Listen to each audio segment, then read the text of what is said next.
তুমি কি জানো তোমার আশেপাশে থাকা একটি ছোট্ট বিড়াল তোমার দুনিয়া আর আখিরাতে দুটোতেই উপকার করতে পারে?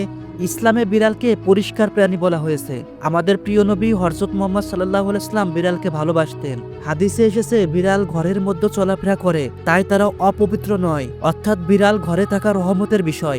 আবু হুরাইরা রাদিয়াল্লাহু তাআলা আনহু এত বেশি বিড়ালকে যত্ন করতেন, নবীজি তাকে বিড়ালের বাবা নামে ডাকতেন। ভাবো, একটি প্রাণীর প্রতি দয়া মানুষকে সম্মানিত করেছে। এবার বিজ্ঞানের কথা শোনো। গবেষণায় দেখা গেছে বিড়াল আদর করলে মানুষের স্ট্রেস কমে, রক্তচাপ কমে, হৃদরোগের ঝুঁকি কমে।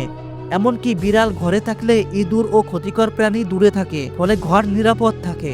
অর্থাৎ ইসলাম বলেছে বিড়ালের প্রতি দয়াও সওয়াব। বিজ্ঞান বলেছে বিড়াল মানুষের স্বাস্থ্য ভালো রাখে। তাই পরের বার যদি একটি ক্ষুধার্ত বিড়াল দেখো, তাকে তাড়িয়ে দিও না। হয়তো সেই ছোট দয়ার কাজটাই আল্লাহর কাছে তোমার সবচেয়ে প্রিয় আমল হয়ে যাবে।